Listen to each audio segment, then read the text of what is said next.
Olá, alunos! Vamos gravar agora a segunda aula a respeito do behaviorismo, ou seja, a psicologia comportamental.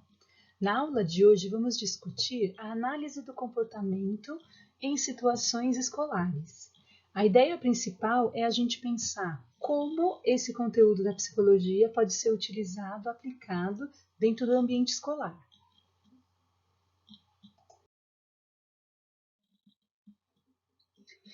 Antes, é importante a gente pensar que a psicologia comportamental pensa, considera que existem dois tipos de comportamentos diferentes. Um tipo de comportamento que a psicologia comportamental não pode fazer nada, que é o comportamento respondente. O comportamento respondente são comportamentos com os quais a gente não tem nenhum tipo de controle. Então, por exemplo, é a respiração, a digestão, o batimento do coração. A gente não consegue controlar e dizer: coração, bate, coração, pare de bater. Não há como um outro indivíduo dizer para o coração de uma pessoa: bate ou pare de bater. O crescimento do cabelo. A gente pode dizer quantas vezes quiser que quer que o cabelo cresça, o cabelo não vai obedecer. A respeito do suor, por exemplo, o bocejar. O desejo de bocejar é um tipo de comportamento que você pode querer controlar e falar: eu não vou bocejar, mas ele é mais forte. O espirro, por exemplo, tá? Então são comportamentos dos quais a gente não consegue ter nenhum tipo de controle, ou um controle muito pequeno, né? Um controle mínimo. E o condicionamento, ele não funciona nesse tipo de comportamento. Então, que tipo de comportamento a psicologia comportamental vai dirigir os seus estudos? Para comportamentos operantes, comportamentos ativos, em que o sujeito escolhe fazer aquilo, ou que de alguma forma é possível a gente poder mensurar, controlar esse comportamento.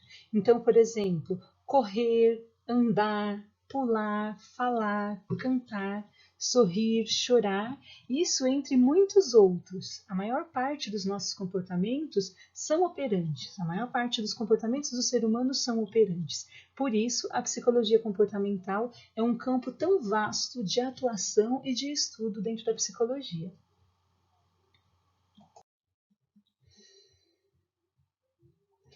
O condicionamento respondente é o nome técnico dessa produção de alterações no comportamento humano. Então, a gente tem alguns termos importantes para a gente pensar dentro desse estudo do comportamento. A primeira questão é o reforçamento. Reforçamento quando a gente consegue utilizar um reforço a toda consequência que, seguindo uma resposta, altera a probabilidade futura de ocorrência dessa resposta. O reforço pode ser positivo ou negativo. Então, são ações que acontecem após um comportamento que vai fazer com que este comportamento se repita ou com que esse comportamento nunca mais aconteça. Então, ele vai ser positivo ou negativo, porque positivo repete-se e negativo, esse comportamento diminui cada vez mais a frequência. Então, vamos analisar algumas situações, que é a questão mais interessante dessa aula. Então, vamos pensar uma situação escolar. As crianças estão na sala de aula, a sala de aula, então, é o estímulo, é o ambiente onde está tudo acontecendo. Qual é o comportamento da criança? Fazer a lição. E qual que é o reforço que o professor pode dar para esse comportamento? O professor pode ir lá e dar um prêmio para essa criança, oferecer uma figurinha, oferecer um elogio. Isso é um reforço. O que vai acontecer? Este reforço é um reforço positivo. Por quê? Vai fazer com que a criança queira fazer mais vezes a lição. Então, vai aumentar a frequência desse comportamento. A situação 3, a gente está colocando, então, uma coisa clássica, que é o estímulo, é a questão da presença na sala de aula, o comportamento a criança fazer a bagunça. Então, por exemplo, a criança subir numa cadeira e gritar. E aí o reforço vai ser um reforço negativo, a criança levar uma bronca. Só que as crianças que a gente trabalha hoje na escola, as redes de comportamento são mais complexas. Então, por exemplo, nessa situação, a criança então está na sala de aula, sobe em cima da cadeira e dá um grito. Então, por exemplo, faz uma bagunça.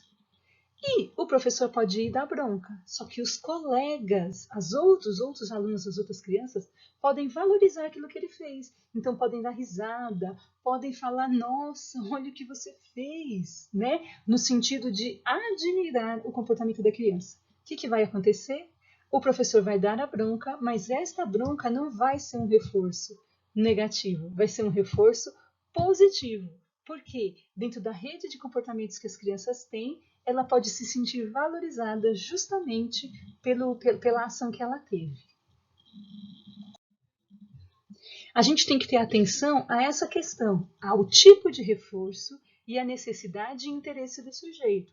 As duas coisas não podem estar em direções contrárias, precisa estar na mesma direção. Então, para uma criança pequena, se eu ofereço como reforço no comportamento uma bexiga, ofereço um doce, ofereço uma figurinha, e essa criança é pequena e esse objeto é algo de interesse dela, vai ter uma resposta positiva. Agora, se eu pego uma criança um pouco maior e ofereço esse tipo de reforço, a criança pode ter um efeito contrário, porque ela vai olhar e dizer: eu não quero figurinha, eu quero uma outra coisa. Ele sempre vai dizer, ele quer uma coisa que tenha valor para ele. Nos experimentos de estímulo-resposta dentro dos laboratórios de psicologia experimental, por exemplo, os ratos, eles passavam por privação de água, ou seja, quando eles chegavam para o laboratório, eles estavam com sede. Por isso que a água era um reforço extremamente positivo para ele, porque se eu estou com sede, a água é algo que me interessa. E por último, eu coloquei então, é preciso saber escolher o reforçamento. Porque se eu tiver uma opinião truncada, uma visão distorcida, no lugar de diminuir um comportamento, eu posso aumentá-lo. Que é, por exemplo, o que acontece nas situações de indisciplina dentro da sala de aula. É necessário estudar essas situações em muitos detalhes, porque é uma situação complexa, é um comportamento complexo que os alunos obedecem e oferecem na época atual. Um abraço então a todos e vamos encerrando aqui a nossa aula de hoje.